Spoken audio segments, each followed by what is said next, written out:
بسم اللہ الرحمن الرحیم۔ السلام علیکم۔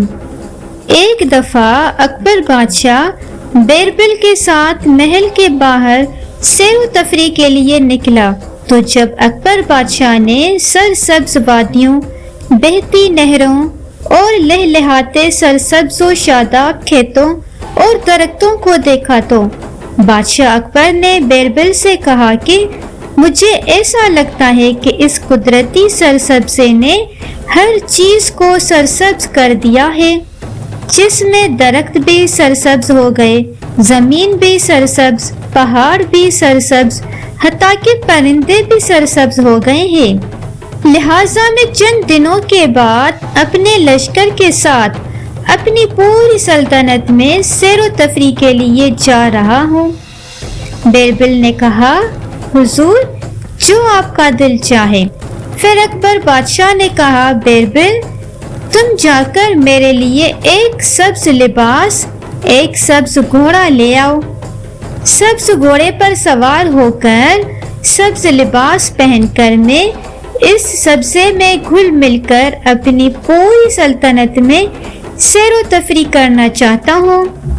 یہ سن کر بیربل بڑا حیران ہوا۔ اے عالی جاں، سرسبز کھیت ہوتے ہیں، سرسبز درخت ہوتے ہیں، سرسبز کپڑے بھی پہنائے جا سکتے ہیں، لیکن سرسبز گھوڑا میں کہاں سے لاؤں؟ یہ سن کر بادشاہ اکبر نے کہا، بیربل اگر تم سے یہ کام نہیں ہوتا تو تم اسی وقت مجھے بتا دو، اور اگر تم یہ کام نہ کر سکے تو آج کے بعد محل میں تمہارا داخلہ ممنوع ہو جائے گا۔ میں تمہیں اس عہدے سے بھی برطرف کر دوں گا۔ یہ سن کر بیربل بڑا حیران و پریشان ہوا کہ آخر یہ اکبر بادشاہ نے مجھے کس امتحان میں ڈال دیا۔ تھوڑی دیر سوچنے کے بعد بیربل نے کہا، نہیں حضور، مجھے 3 دن کا وقت دیں، میں آپ کے لیے سبز رنگ کا گھوڑا لے آؤں گا۔ دوستو، یہاں آپ کو بتاتے چلیں کہ بیربل اکبر بادشاہ کا بہت ہی قریبی تھا اور ہر قسم کی مشکلات پریشانی میں بیربل ہی بادشاہ کی مدد کرتا تھا۔ راجہ بیربل کا اصل نام مہیش داس تھا۔ وہ ایک ہندو برہمن تھا۔ بیربل بہت ہی عقل مند تھا۔ اکبر بادشاہ واپس محل میں لوٹ آیا اور بیربل کو اب یہ سوچ ستانے لگی کہ اگر میں سبز گھوڑا ڈھونڈ کر نہ لایا تو اکبر بادشاہ مجھے محل سے نکال دے گا، اور اگر میں ڈھونڈنے بھی جاؤں تو مجھے سبز گھوڑا کہاں ملے گا۔ اکبر بادشاہ کا دیا ہوا وقت 3 دن کا پورا ہونے والا تھا۔ تیسرے دن کا آخری وقت تھا۔ اکبر بادشاہ نے اپنے سپاہیوں کو کہا کہ جا کر بیربل کو ڈھونڈ لاؤ تاکہ میں اسے اپنے حکم عدولی پر سزا دے سکوں۔ سپاہی بیربل کو ہر طرف ڈھونڈنے لگے۔ ڈھونڈتے ڈھونڈتے اچانک ان کی نظر بیربل پر پڑی، جو ایک آم کے درخت کے نیچے بیٹھا بڑے سکون سے آم کھا رہا تھا۔ سپاہیوں نے جا کر کہا، بیربل تمہیں بادشاہ سلامت بلا رہا ہے۔ بیربل نے کہا، اتنی جلدی کیا ہے، ادھر میرے ساتھ بیٹھو، بڑے ہی لذیذ آم ہیں۔ سپاہی نے کہا، بادشاہ تمہیں سزا دینے والا ہے اور تم یہاں آرام سے بیٹھے آم کھا رہے ہو۔ عالی جاں کا حکم ہے کہ ہم آپ کو پکڑ کر بادشاہ سلامت کے سامنے حاضر کریں۔ بیربل پیڑ کے نیچے سے اٹھا اور سپاہیوں کے ساتھ چل پڑا۔ بیربل کو بادشاہ کے سامنے حاضر کیا گیا۔ اکبر بادشاہ نے بیربل سے مخاطب ہو کر کہا، تمہارا 3 دن کا وقت ختم ہو چکا ہے، بتاؤ تم میرا سبز گھوڑا لائے ہو یا نہیں، تو میں تیری سزا کا اعلان کروں۔ تھوڑی دیر سوچنے کے بعد بیربل مسکرانے لگا اور کہا، حضور میں نے آپ کا سبز گھوڑا تلاش کر لیا ہے۔ یہ سن کر اکبر بادشاہ نے کہا، بتاؤ وہ سبز گھوڑا کہاں ہے؟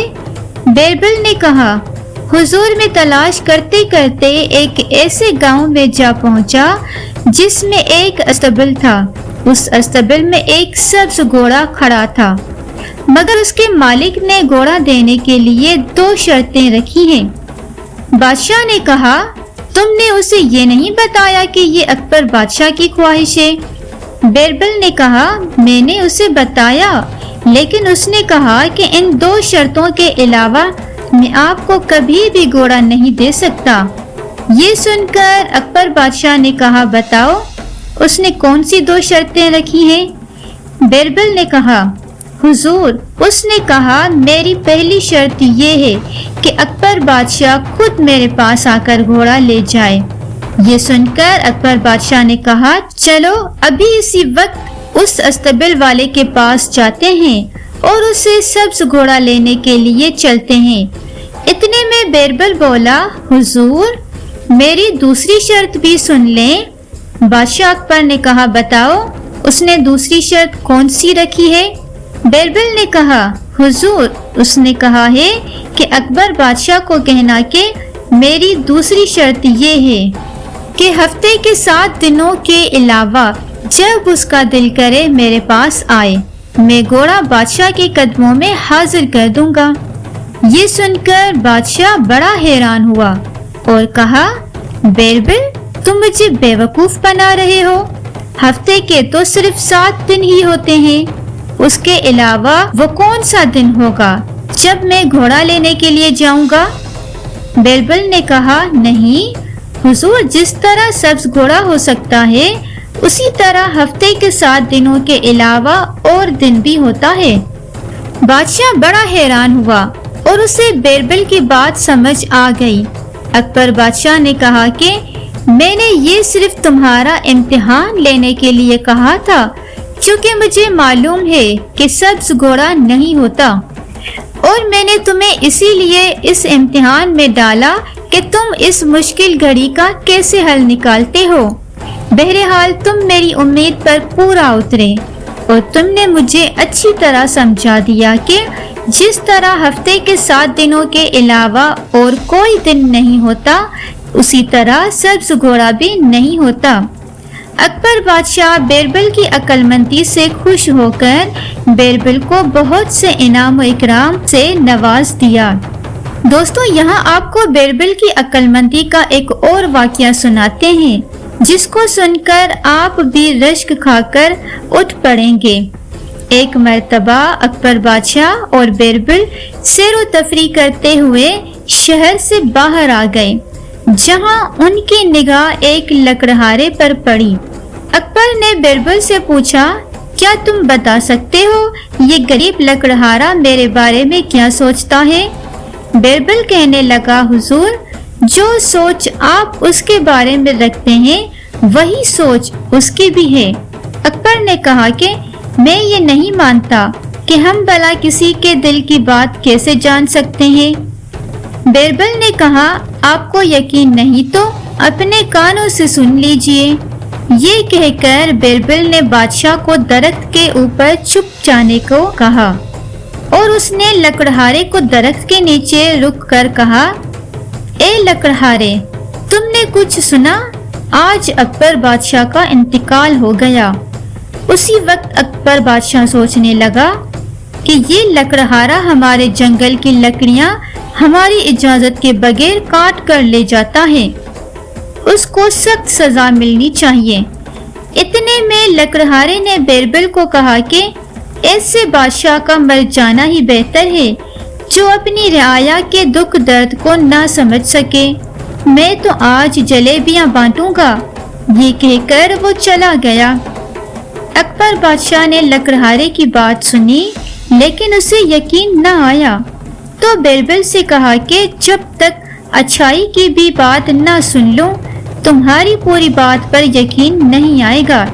بیربل اور اکبر بادشاہ ایک جھونپڑی کے پاس سے گزرے تو بیربل نے بادشاہ کو باہر کھڑے ہونے کو کہا اور خود اندر چلا گیا۔ بیربل نے بڑھیا کے بارے میں اکبر بادشاہ کو اچھے خیالات لانے اور چھپ جانے کا کہا۔ بوڑھی عورت کے بارے میں اکبر بادشاہ سوچ رہا تھا کہ یہ سچ مچ پریشان لگ رہی ہے، اس پر ترس آ رہا ہے، اس کا گھر کتنا خستہ حال ہے، آج سے ہی اس کے کھانے پینے کے لیے شاہی خزانے سے انتظام کروا دوں گا۔ بیربل نے بڑھیا کو کہا کہ اکبر بادشاہ کو دشمنوں نے قتل کر دیا۔ جب بڑھیا نے بادشاہ کی موت کی خبر سنی تو بوڑھی عورت یہ خبر سنتے ہی دھاڑے مار مار کر رونے لگی اور کہنے لگی کہ یہ کیسا غضب ہو گیا، ایسا رحم دل بادشاہ کہاں ملے گا؟ وہ اپنی رعایا کا کتنا خیال رکھتا تھا، ہندو اور مسلم دونوں اس کی آنکھوں کے تارے تھے، اس کے بدلے اللہ میری جان لے لیتا۔ یہ سن کر اکبر بادشاہ بھی بڑا متاثر ہوا اور اس بوڑھی اماں کو دل سے دعائیں دینے لگا۔ یوں لکڑہارے اور بوڑھی عورت کی بات سن کر اکبر اس نتیجے پر پہنچا کہ کوئی بھی شخص دوسرے کے لیے جیسے خیال رکھتا ہے، دوسرے بھی اس شخص کے بارے میں ویسے ہی خیال رکھتے ہیں۔